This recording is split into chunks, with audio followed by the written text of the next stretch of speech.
Hablaremos hoy nuevamente de muertos difíciles, o sea, contaremos algunas historias de inconvenientes con los cuerpos de finados ilustres.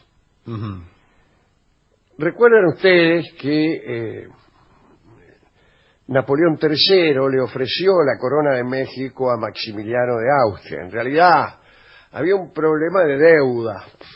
México tenía una fuerte deuda externa con Francia, pero también con otros países. De manera que ahí Napoleón III empezó a hacer una confabulación para invadir México. Y así lo hizo y le impuso a México un emperador de la Casa de Austria, Maximiliano de Austria, que era hermano del emperador del Imperio Austrohúngaro en aquel entonces. Y Maximiliano gobernó México ahí en tensión con los franceses. Vino Maximiliano, su mujer Carlota, instaló una corte, un momento muy pintoresco, si se quiere, de la historia mexicana, mientras en el norte Benito Juárez seguía conspirando. Bueno, el caso es que gobernó con gran tensión entre los franceses que lo habían llevado, que estaban en su corte también, y que después lo dejaron solo, y los conservadores mexicanos, que un poco lo sostenían, pero no lo querían, porque él también personalmente era un tantito liberal. Bueno, y desde luego estaban los republicanos mexicanos que no querían ningún emperador. Claro. Ahí está. Bueno, finalmente fue derrocado Maximiliano y fusilado el 19 de junio de 1867, ¿no? En Querétaro. Estaba Víctor Hugo, no Víctor Hugo Morales, sino el escritor sí. Víctor Hugo, que pidió, antes de ser fusilado, Maximiliano pidió perdón, le escribió una carta a Benito Juárez, y la carta dice... la tiene ahí, mire usted. La tengo acá, dice. A esos emperadores que con tanta facilidad hacen cortar la cabeza de un hombre, demuéstreles cómo se perdona la cabeza de un emperador. Pero la carta llegó 2 días después del fusilamiento.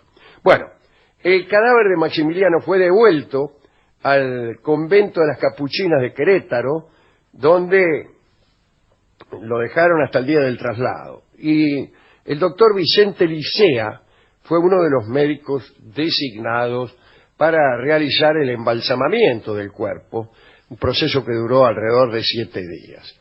Al trasladar el cuerpo surgió el primer problema. Maximiliano era muy alto y no entraba en el ataúd. Y no hubo más remedio que dejarle los pies afuera. El segundo inconveniente llegó a la hora de embalsamarlo, porque el doctor Licea era un tipo raro y el trabajo que hizo fue pésimo. Un ojo de Maximiliano quedó maltrecho y el médico lo sustituyó por uno de cristal tomado de una imagen de Santa Úrsula. Maximiliano tenía los ojos azules y el que le pusieron era negro. Bueno, pero esta falta de sensibilidad no terminó.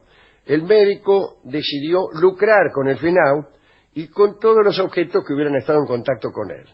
Durante los 7 días que duró el embalsamamiento, los sirvientes de grandes señoras entregaban al doctor Licea lienzos y pañuelos para humedecerlos en la sangre de Maximiliano por unos pesos.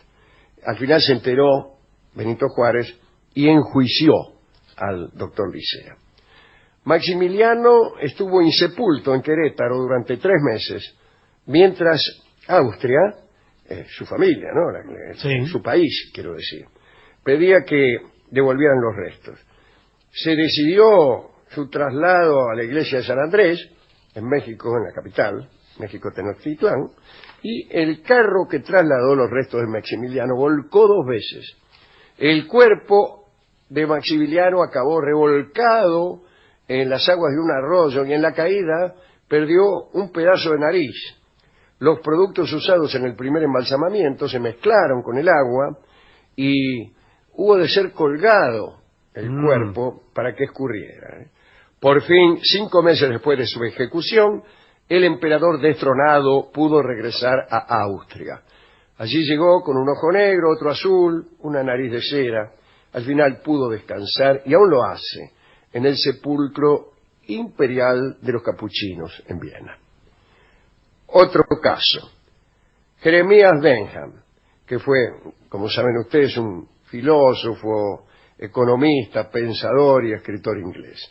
Nació en 1748, lo llaman el padre del utilitarismo.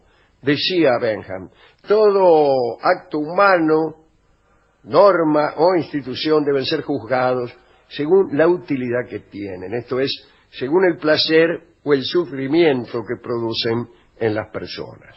A partir de esa simplificación, Bentham proponía medir la utilidad de cada acción o decisión.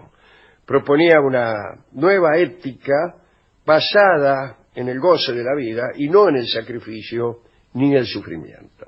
El objetivo de lograr la mayor felicidad para el mayor número, bueno, no está mal. Acercó a Bentham a las corrientes políticas progresistas de esos tiempos. Bueno, pero Bentham es el más famoso, o es más famoso, por la invención del panóptico, ¿se acuerdan ustedes? Sí. Diseñó por encargo de Jorge III un modelo de cárcel. Era una cárcel que se podía vigilar todo desde un solo punto, era medio como un círculo, ¿no? En el medio había un vigía y después salían una especie de radios que eran paredes de celdas que se podían ver todas desde el medio. Bueno, Bentham se dio cuenta de que el panóptico era una gran invención, no solo útil para una cárcel, sino también para fábricas, y de alguna forma todas las cárceles, escuelas y fábricas a partir de aquella época se construyeron con el modelo panóptico de vigilancia. Bueno, parece que Bentham era un poco vanidoso y quiso que no solo sus ideas pasaron a la posteridad, sino también su propio cuerpo. Fue uno de los fundadores del University College of London y una semana antes de morir, en 1832, dejó instrucciones claras en su testamento. Donó todos sus bienes al colegio, ¿no? Pero con una condición, que su cuerpo fuera conservado de tal modo que pudiera ser expuesto en alguna vitrina con el fin de continuar asistiendo a las juntas directivas y, qué sé yo, seguir siendo admirado por los alumnos. Pidió que su cuerpo fuera direccionado en presencia de sus amigos, nombró al médico forense que debía hacer todo este embalsamamiento, o como usted quiera llamarle. Indicó cómo realizar la autopsia, cómo preservar las vísceras, dónde había que colocarlas, qué sé yo. Pero el médico que se designó, un señor llamado Saul Smith, también hizo un mal trabajo y Bentham no quería una representación como monumento en su propio honor. Pretendía él mismo ser el monumento. Bueno, quería también que cuando hubiera juntas directivas agarrara la vitrina con él mismo y lo llevaban, etcétera. Pero todo esto salió mal, salió mal. El cuerpo lo disimularon un poco porque lo vistieron, pero la cabeza, ¿no? La cabeza les quedó espantosa. Finalmente, quienes armaron y vistieron el cuerpo de Bentham decidieron no incluir la auténtica cabeza porque perturbaba la visión del conjunto. Fabricaron una de cera, y es la que tiene el cuerpo de Bentham, que está efectivamente todavía allí hoy. Para cumplir con sus deseos de estar completo dentro de aquel armario, la cabeza auténtica la metieron a los pies, ahí escondidita, para que no se viera. Y el tipo tiene puesta una cabeza que la hicieron, que es del grupo. En realidad, aquella cabeza auténtica muchas veces era robada por los estudiantes. Así que ahora la tuvieron que sacar y guardar en la caja fuerte del colegio.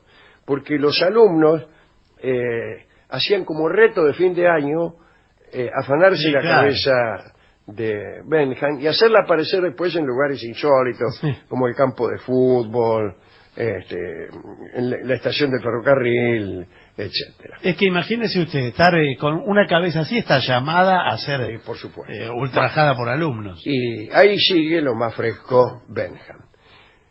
Formoso fue papa entre el año 891 y el 896. Algunos lo alabaron por su austeridad, otros lo criticaron por ser un intrigante, en fin. Formoso coronó emperador del Sacro Imperio Romano Germánico a un tipo llamado Arnulfo de Carintia. Y esto enojó muchísimo a Lamberto de Spoleto. Sí, competía. Calcule, estaban en contra Arnulfo de Carintia y por el otro lado Lamberto de Spoleto. Yo soy más de Lamberto, ¿eh? Pero sin embargo, el Formoso coronó a Arnulfo y Lamberto quedó de Araca y estaba enojadísimo. Poco después de aquella decisión, el Papa murió. Y ya llevaba 9 meses enterrado, cuando Lamberto, que se había quedado con la sangre en el ojo, se hizo con el control de Italia, con unas tropas, qué sé yo, y exigió al Papa reinante, Esteban VI, que desenterrara a Formoso y declarara nulo su pontificado. Y este fue el principio del famoso concilio cadavérico o sínodo horrendo. Formoso, hecho un manojo de piel y huesos, fue sentado ante un tribunal, el cadáver del tipo ante un tribunal. Vestía, o lo habían vestido, ¿no?, con sus ornamentos sagrados, portaba la mitra sobre la cabeza, lo tuvieron que atar al sillón para que mantuviera una postura decorosa y bueno. Ahí le asignaron un abogado defensor, después lo empezaron a acusar de todo. Y fue declarado indigno servidor de la Iglesia, su pontificado quedó como ilegítimo, todo mal. Destruyeron todo lo escrito y dictado por él y lo borraron de la historia. Ahora bien, trataron de despojarlo de las vestiduras, el gorrito papal, de todos los símbolos de su reinado. Le cortaron los 3 dedos que usaba para la bendición papal, etcétera. Después quemaron los dedos, arrojaron las cenizas al Tíber, y el resto de Formoso fue enterrado en una tumba a la que iban a dar los condenados a muerte. Pero días después fue desenterrado y su momia fue arrojada al Tíber. Sin embargo, una crecida arrastró los restos y los dejó varados en una orilla. Un ermitaño los encontró y los enterró.